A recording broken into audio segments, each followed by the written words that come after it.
नमस्कार दोस्तों, live India news में आपका स्वागत है। मैं हूं अशोक शुक्ला।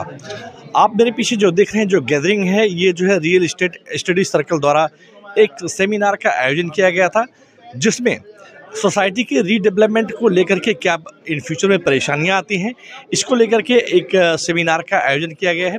और इस सेमिनार में आप देख सकते हैं कि पूरी सीटें खचाखच भरी हुई हैं। हर व्यक्ति जानना चाहता है कि आखिर इस रीडेवलपमेंट को लेकर के क्या परेशानियां होती हैं।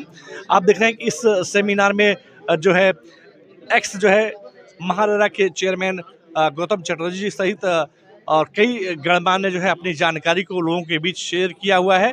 और इसमें हर बारीकी के बारे में लोगों को बताया कि कैसे क्या परेशानियां आती हैं रीडेवलपमेंट को लेकर के, क्योंकि आमतौर पर जब बिल्डर लोग सेलेक्ट करते हैं तो अपने निजी फ़ायदे के लिए या ज़्यादा उसको जो अनाउंसमेंट किया जाता है या ऑफ़र किया जाता है, ज़्यादा के चक्कर में लोग रीडेवलपमेंट को लेकर फंसते हुए नज़र आते हैं।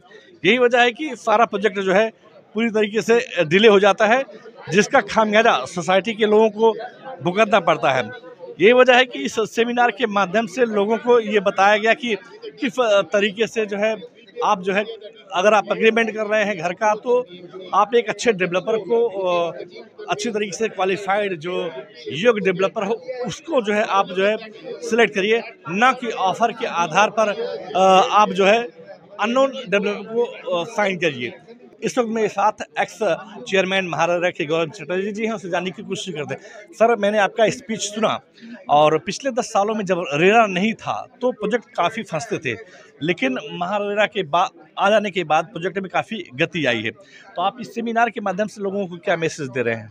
नहीं, जैसा मैंने कि बताया, रेरा जो पुराने प्रोजेक्ट्स थे उनको भी जो है रेरा के तहत में लाया गया। और वैसे सारे प्रश्न जो है लोगों को नहीं छूटे हैं, लेकिन नए प्रोजेक्ट जो 2017 के बाद आए हैं उसमें काफ़ी ट्रांसपेरेंसी आ गया है, काफ़ी ट्रस्ट फैक्टर बढ़ गया है, टाइमली कंप्लीशन भी हो रहा है। तो मैं समझता हूं कि ये एक रियल बून रहा है रियल एस्टेट सेक्टर के लिए।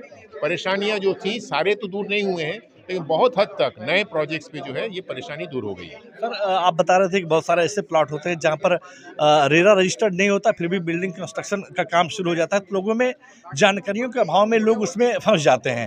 तो क्या कुछ वो तो खैर जहाँ पर कि वो रजिस्ट्रेशन होना आवश्यक है और डेवलपर ने रजिस्ट्रेशन न करके किया है, तो वो इन्फॉर्मेशन अगर रेरा के पास किसी तरह से पहुँचाया जा सके, रेरा सो मोटो उस पर एक्शन लेके डेवलपर को पिनलाइज कर सकता है। एक दूसरी बात, ऐसा मैंने बताया कि रीडेवलपमेंट प्रोजेक्ट जहाँ पर हो वहाँ पर जब तक सेल बिल्डिंग का IODCC नहीं होता है तब तक वो रेरा रजिस्ट्रेशन नहीं कर सकता।